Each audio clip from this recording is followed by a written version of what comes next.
Bienvenue à vous chez Ecofin Télévision. Cette fois-ci, c'est dans le cadre de l'émission Évaluation. Nous vous amenons dans l'école agricole des Mombele. Aujourd'hui, on va s'entretenir avec Madame Odile Pouloudissou. Madame, j'ai bien prononcé votre nom? Oui, c'est bien prononcé. Voilà, merci d'avoir accepté notre invitation. Dans un premier temps, si on vous demande de vous présenter, présentez-vous s'il vous plaît. Merci. Ici, nous sommes à l'Institut technique agricole de Mombele, sur Avenue Université, 165 bus dans la commune de Limete, dans la sous-division de Limete 2, province éducationnelle de Moamba, donc EPST, Kinshasa, Moamba. Qui êtes-vous ici dans cette école? Je suis le chef d'établissement. Voilà, vous faites également une élève de cette école. Après avoir passé dans cette école, aujourd'hui préfet de cette école, ça vous fait quoi? Bon, je peux dire que moi, j'ai commencé ma carrière dans l'enseignement dans cette école. Je suis arrivée dans cette école très jeune. J'étais professeur des cours d'option, des cours de sciences. Avant de parler de ça, je voulais un peu présenter brièvement l'école. Cette école est créée depuis 1953 et actuellement cette école a 3 filières. C'est la section agricole avec 3 filières. Nous avons agriculture générale, industries agricoles et nutrition. Donc j'ai commencé dans cette école comme professeur. Après je suis devenue directrice des études et à ce jour, nous sommes à la tête, c'est la première dame qui est en train de diriger cette école. J'ai été aussi la première dame à être professeure dans cette école. Ok. Oui. Parmi les hommes? Parmi les hommes. Ça vous faisait quoi être parmi les hommes, la seule femme? Bon, nous sommes habitués parce que nous avons étudié à travailler ensemble. Donc, ce n'est pas étonnant. Vous n'avez pas été complexée? Non, non, c'est tout à fait normal. Madame la préfète, dites-nous un peu, qui forme-t-on concrètement ici, dans cette école? Oui, dans cette école, comme je disais, dans les 3 filières, nous avons aussi les niveaux des cycles terminal d'éducation de base. Ça signifie que nous commençons par la 7e année, 8e année. Mais au niveau des humanités, actuellement, nous parlons de la première année humanité jusqu'à la 4e humanité. Donc, nous formons ici des agronomes, des techniciens, mais des niveaux A2. Des niveaux A2 et qui sont à la fin de la formation. Et nous formons vraiment des futurs entrepreneurs. Ce sont des jeunes gens qui, à la fin de leur formation, ils peuvent déjà se lancer dans l'entrepreneuriat ou peuvent aussi continuer les études universitaires. Les études universitaires, à l'université, ils font quoi s'ils terminent ici? Qu'est-ce qu'ils font à l'université? Nombreux sont orientés dans la faculté de l'agronomie. Il y en a aussi qui vont dans les industries, chimie industrielle. Voilà, il y a de ceux-là qui vont également dans l'agronomie, il y a de ceux-là qui vont dans l'industrie. Madame, si aujourd'hui on vous demandait de faire un état de lieu de l'école agricole que vous chapeautez aujourd'hui? Bon, si nous devons faire l'état des lieux, donc nous devons dire d'abord, premièrement, cette école a un bon emplacement au niveau des centres-villes, qui a des opportunités d'échange avec les milieux environnants et puis des écoles de proximité. Parce que partant de la formation de nos élèves, à partir même des niveaux de première année humanité, ils se lancent déjà dans l'entrepreneuriat. Ceux qui sont en industrie agricole, ce sont des gens qui sont déjà dans la transformation des produits farinés. Ils vous font déjà des gâteaux, ils vous font déjà du pain, la pâtisserie, la boulangerie. Ils sont déjà capables. Donc à la maison, si on a déjà certains équipements pour la transformation de ces produits farinés, ils le sont capables. Est-ce qu'ici vous avez un endroit où les enfants s'exercent par rapport à ce que vous dites là? Oui, ils ont les ateliers, ils ont les laboratoires où ils ont la salle de transformation. C'est des nutritions aussi, ils ont une cuisine pour la préparation des aliments. Donc ceux qui sont en agri, ils ont l'espace pour la pratique des cultures comme les élevages. Ils apprennent déjà cela. Ok. Quelles sont les difficultés auxquelles vous, d'abord en tant qu'autorité, faites-vous face pour la direction de cette école, mais également quelles sont les difficultés auxquelles les élèves font face dans leur pratique? Bon, normalement comme difficulté, nous pouvons dire que vous savez aujourd'hui, si nous suivons les chefs de l'État, vous allez voir, il est en train de mettre l'accent sur l'agriculture. L'agriculture est priorité des priorités. Personne ne peut ignorer cela. Et personne ne peut se déplacer ou ne peut aller au travail sans faire un geste d'agriculture. Donc si je peux dire cela, nous mangeons agriculture, nous nous habillons en agriculture, nous nous traitons dans l'agriculture. Donc c'est priorité des priorités. La grande difficulté est que nous sommes dans la ville. Hein. Vous allez voir que la plupart des élèves ou des parents négligent cet aspect-là. Nous avons moins d'apprenants par rapport à d'autres options à caractère général. Ça signifie que les gens minimisent l'agriculture, ils n'ont pas assez d'intérêt, mais ils oublient qu'aujourd'hui l'agriculture restera et demeure priorité dans nos besoins et même c'est la base de développement de notre pays. Donc il faut que la plupart des parents puissent un peu tourner leur regard vers les options qu'ils sont en train de réorienter leurs enfants. C'est ça la grande difficulté. C'est comme si les gens minimisent cette option-là. Nous avons moins d'apprenants. Mais tout ça, c'est pas dû également à votre faute à vous. Qu'est-ce que vous mettez en pratique pour attirer justement tous ces parents-là ou tous ces enfants-là qui minimisent justement l'importance de l'agriculture? Non, mais je vous dis que vous allez voir que l'école d'ailleurs a un site aussi. Mais souvent, il y a les activités des apprenants sont attirantes. Hein. Est-ce que vous invitez la population? Oui, nous invitons la population. D'ailleurs, la population d'ici, environnante ici, Kalamou, Limete, Ngaba, Makala, ils vivent les réalisations de l'école. Les enfants qui sont en agriculture, là, quand ils font leur culture, ils vont eux-mêmes vendre, et même sur les marchés ici, ils passent dans des maisons, et même pour attirer. Mais parfois, ils sont gênés. Quand les enfants vont pour la vente, vous allez voir les gens les regardent avec un peu de dédain. Ah, qu'est-ce que vous faites? Ah, c'est comme les Quinois les appellent hein, apparemment. Ah, les travaux de Bilanga là, les champs là. Mais ils oublient que les champs là, c'est important. Et puis, pour ceux qui sont... Nous sommes allés aussi une fois présenter l'école dans les journées de la science. Les enfants vont, ils exposent ce qu'ils font. Vous avez vu même l'année passée, quand il y a eu la journée de l'enseignement, le 30 avril, nos élèves sont partis, ils ont démontré de quoi ils étaient capables. Ils ont montré les activités qu'ils font. Il y avait des cultures, des activités, et des élevages. Ils ont montré les fabrications et c'est un peu cela. Mais nous sommes en train aussi de préparer, parfois il y a des temps, nous organisons des journées culturelles. Hein, et quand nous les faisons, nous invitons les parents et la population environnante et d'autres écoles pour que les plus petits puissent voir comment ceux-là sont orientés. Nous avons aussi nos anciens élèves, on doit se dire, là, nous sommes en contact avec ceux qui ont fini des années passées et qui sont déjà dans l'entrepreneuriat.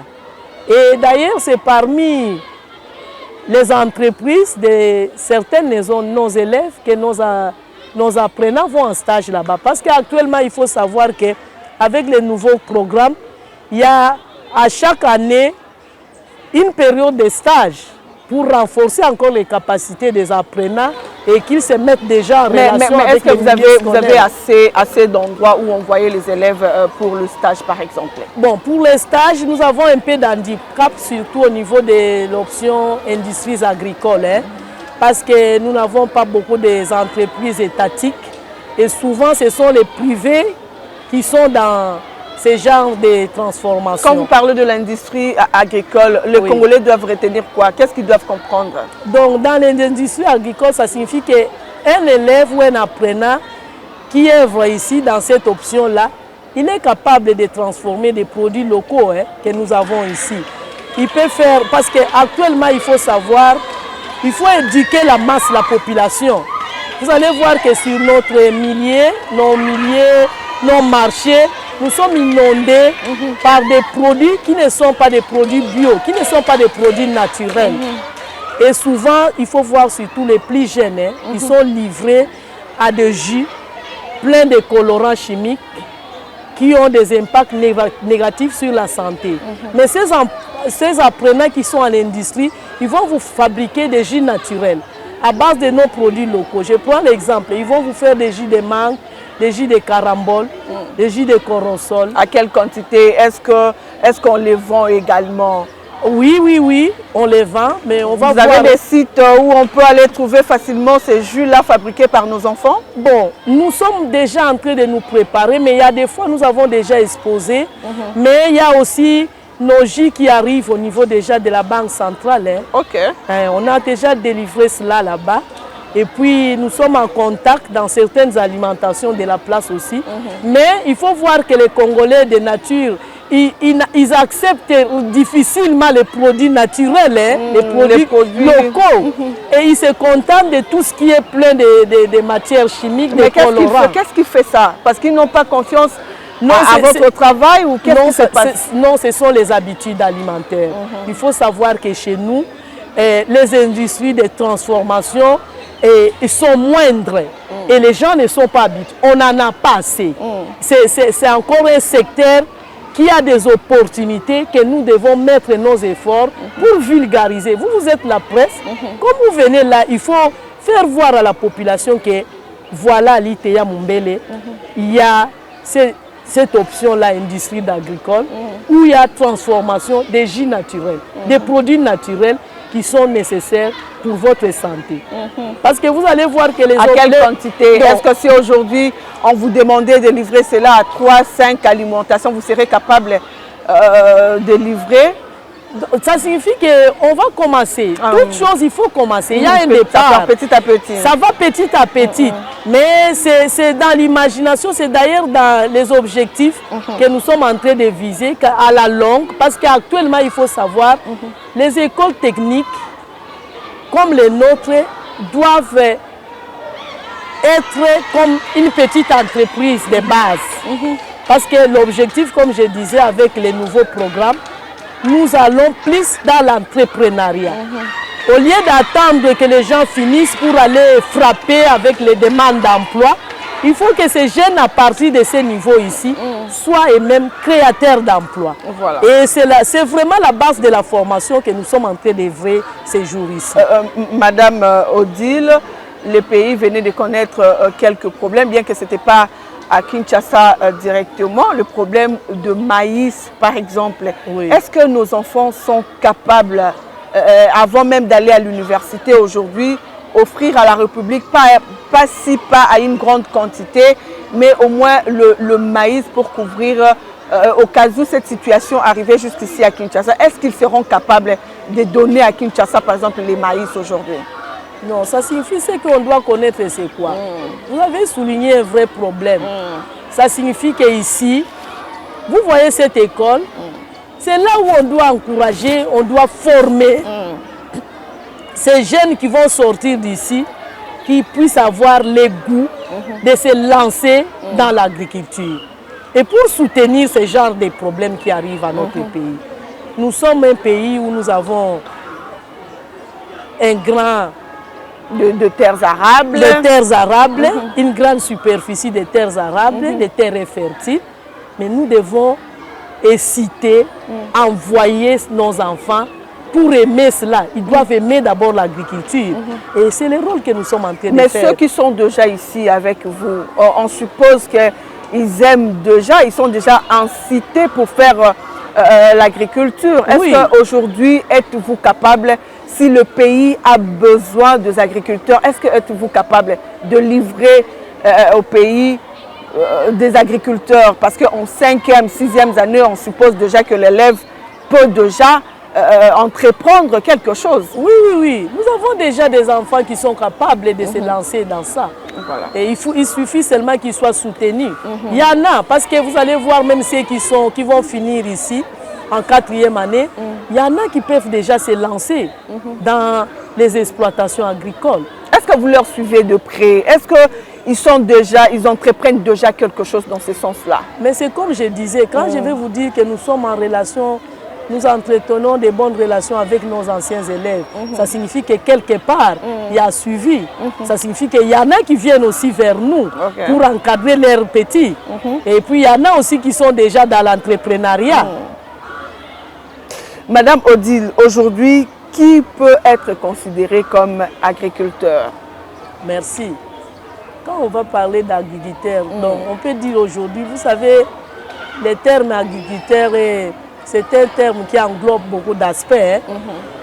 On peut appeler agriculteur, c'est toute personne qui est en train de cultiver la terre ou bien qui élève.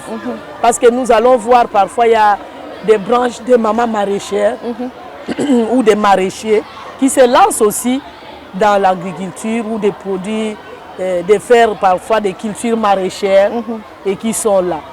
Et toute personne de bonne volonté qui veut pratiquer la terre, il y a des fermiers, il y a des gens qui se lancent dans l'agriculture, ils peuvent être appelés agriculteurs. Ok. Oui.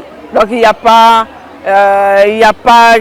un document, le secteur n'est pas du tout apparemment sécurisé pour nos élèves qui vont peut-être terminer ici ou au niveau de l'université par exemple. C'est pas sécurisé apparemment. Mais on peut se réveiller un bon matin, on s'est dit, on commence à faire. Est-ce que ceux-là également peuvent être considérés comme des agriculteurs? Il faut avoir une exploitation, non? Il faut avoir un espace. Et puis cette agriculture-là aussi actuellement doit répondre aux normes. Parce qu'aujourd'hui, parfois il y en a qui peuvent cultiver de n'importe comment. Mais il faut faire l'agriculture durable. Quelles sont ces normes? Quand nous parlons de l'agriculture durable, ça signifie c'est une agriculture. Quand vous pratiquez, vous devez penser aux générations futures. Ça signifie qu'il ne faut pas détruire notre sol avec l'utilisation des produits, des pesticides, des produits qui vont détruire les sols dans les jours à venir. Donc il faut amender les sols avec les composts, avec les fumiers, avec les bio par exemple. Si vous venez ici, vous allez voir que par exemple nos élèves ont un compostière. Dans ces compostières, qu'est-ce qu'il y a? Tous ces feuilles mortes ici, ils ramassent, ils rassemblent. Quand ça va se décomposer, c'est bien pour amender les sols. Donc quand on parle, on va enrichir les sols et sans utiliser des pesticides. Donc c'est un peu ça. Donc il faut utiliser des produits biologiques amendés avec la fiente par exemple des poules. Avec la viande des poules, on fait la fiente. La fiente. La fiente. Les déchets. Et les excréments des poules. On appelle ça fiente. Ok, les excréments des poules. Cela, ça va amender bien les sols. Donc, il faut éviter d'utiliser des produits chimiques. Voilà, il faut éviter d'utiliser les produits chimiques. Madame Odile, quel est l'objectif en fait de l'agriculture aujourd'hui? Si aujourd'hui on vous posait cette question, quelle serait votre réponse? Bon, l'objectif de l'agriculture, je dis l'agriculture, c'est un terme qui englobe plusieurs. L'objectif de l'agriculture. Avec l'agriculture, ça nous permet de consommer pour notre santé. La consommation des aliments vient de l'agriculture. Les textiles même, la fabrication des habits vient de l'agriculture. À part les cultures, nous avons aussi les élevages, font partie de l'agriculture. Pour être en bonne santé, pour quitter, pour aller au service, il faut manger, il faut faire l'agriculture. L'agriculture est priorité des priorités. Il faut être indépendant. Quand les pays cultivent, nous on ne va pas chercher à importer les histoires d'autres pays. Nous-mêmes, nous serons capables de nous nourrir pour être en bonne santé, pour éviter certaines maladies qui sont liées à la carence alimentaire, par exemple. Voilà, l'agriculture, on dit il y a les bio et également l'agriculture où on met un peu de produits chimiques pour donner de la vivacité à nos produits. Vous êtes également un entrepreneur, une entrepreneur. Entre les deux cultures, quelle est la meilleure pour le Congolais aujourd'hui? Pour les Congolais, nous conseillons qu'il faut manger bio. Il faut manger bio. Il faut manger bio. Mais est-ce que ça donne également assez de quantité pour nourrir un bon nombre de Congolais? Ça signifie qu'il faut conseiller aux Congolais de cesser l'habitude de croire que tout ce qui est importé ou tout ce qui est sur les marchés est favorable à l'alimentation. Et parce que c'est un problème aussi, c'est un concept que vous allez remarquer que chez nous, parfois les gens voient la quantité au lieu de voir la qualité. Voilà. Hein? Donc il faut penser à la qualité et non à la quantité. Mais s'il faut penser à la qualité et non à la quantité, quels sont les éléments qui montrent aujourd'hui aux Congolais que est-ce qu'il y a des éléments qui montrent que cet aliment c'est un produit de nos produits chimiques? Quels sont les éléments qui peuvent montrer aujourd'hui que ces légumes, c'est un produit chimique ou c'est un produit bio? Est-ce qu'il y a des éléments qui montrent cela à l'œil nu comme ça? C'est difficile, hein? C'est difficile de déceler à l'œil nu, mais c'est tout à fait... Il fallait seulement encourager d'abord aux Congolais de cultiver eux-mêmes. De cultiver eux-mêmes. Et même ils cultivent. Mais une parcelle qui a, là où on n'a que bétonné et qu'on sort, comment ces derniers peuvent cultiver dans leurs parcelles? Non, actuellement il y a plusieurs pratiques. Même si la maison est bétonnée, vous pouvez cultiver dans les sacs. Hein. Vous pouvez cultiver dans les sacs. Vous avez votre terre arable là que vous mettez dans les petits sacs, vous trouez, vous mettez les graines de légumes là-bas, ça va germer. C'est possible aujourd'hui. Il y a des petites techniques simples que vous pouvez cultiver, même si vous avez moins d'espace chez vous à la maison. Que les élèves également maîtrisent. Que les élèves maîtrisent. Ils apprennent ça. Donc, même avec un petit espace comme ça chez vous à la maison, vous pouvez mettre les cultures. Donc il faut encourager les Congolais et même d'abord à faire des petits jardins. Des petits jardins familiales à la maison aussi. On n'a pas assez d'habitude de les faire. Dans l'administration, puisque vous êtes préfet de cette école, quelles sont les difficultés auxquelles faites-vous face? Bon, je disais, premièrement, c'est moins d'élèves que nous avons. Et puis, je disais autre chose aussi, les difficultés avec nos voisins, vers les bas, là où se trouve une petite rivière. Et ces voisins, quand il pleut, ils sont inondés. Quand il y a des inondations là-bas, et ils viennent un peu détruire vers l'école pour passer de l'eau vers l'école. Ça aussi, c'est une difficulté que nous avons vers les fonds là-bas, au niveau des fonds. On nous a soufflé que les minerval est également excessif, ce qui fait que les élèves d'autres parents ne puissent pas envoyer leurs élèves ici au niveau de votre école. Est-ce vrai, Madame la Préfète? Là, au contraire, aujourd'hui, nous pouvons dire que c'est presque la gratuité par rapport au temps passé.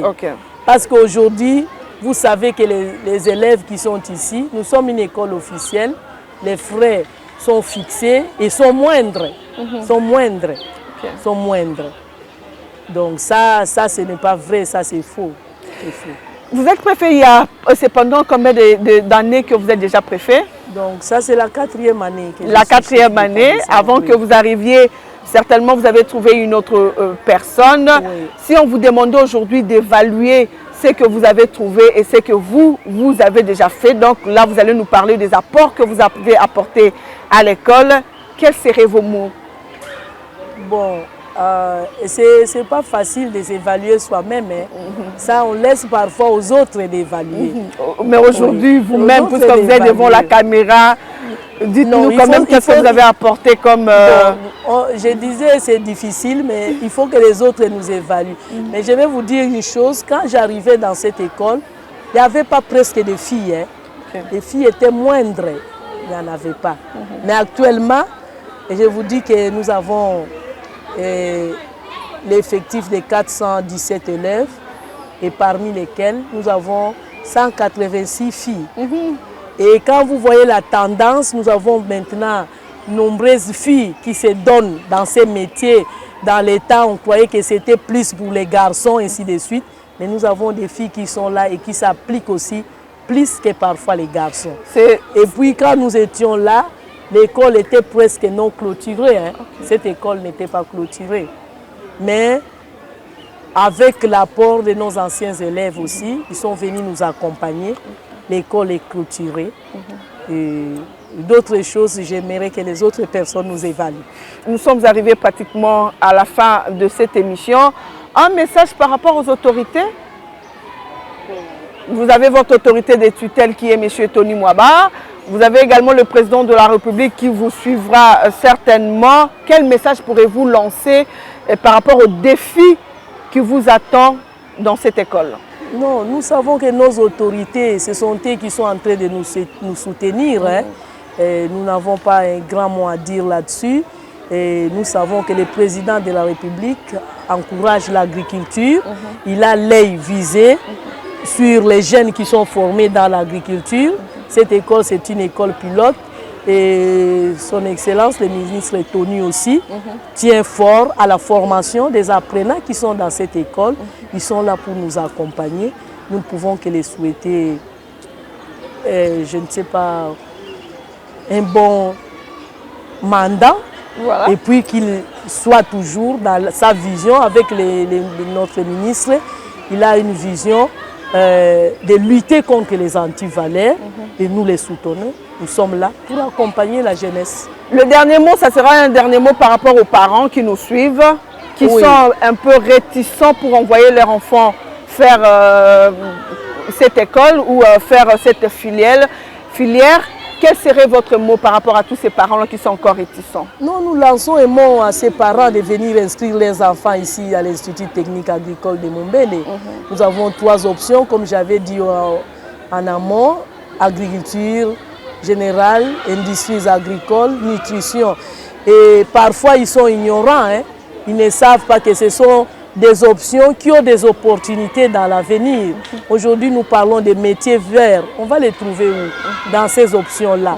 Aujourd'hui, notre population, nous savons qu'il y a des problèmes de santé qui sont liés à l'alimentation. Vous allez retrouver les solutions où ici, nous avons la nutrition. Ils vont vous sensibiliser comment manger utile et pour être en bonne santé, pour éviter des maladies liées à l'alimentation. C'est ici. Il faut qu'ils envoient les apprenants, qu'ils n'hésitent pas, ils ne seront pas déçus. Et nous avons la formation ici. D'ailleurs, je peux dire, c'est 4 années successives que nous avons fait des lauréats de la République ici, hein, à ces options ici que nous avons. Qu'ils viennent inscrire leurs enfants.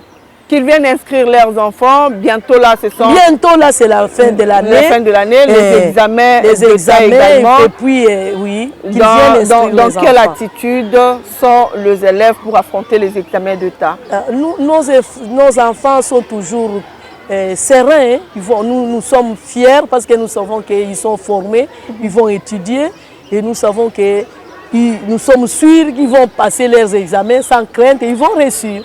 Voilà, ils sont en train de préparer leurs examens. Ils sont en train de préparer leurs examens. Bientôt là, ils vont les affronter, mesdames et messieurs. Elle a été notre invitée. Évaluation d'aujourd'hui, ça s'est fait avec madame Odile Pouloudissou, la préfète de l'école agricole de Mombele. Avec elle, nous avons parlé un tout petit peu de l'agriculture, mais également nous avons parlé de cette école qui promet. Le pays a des soucis sur le plan agricole. Cette école est parmi des écoles qui certainement va aider le pays à mieux faire les choses. Madame Odile, en tout cas, merci d'avoir répondu à nos questions. Merci à vous aussi, maman. C'en est fini pour aujourd'hui. Le rendez-vous est pris pour la semaine prochaine avec un autre invité, certainement autour de notre thème. Entre-temps, portez-vous bien. Au revoir.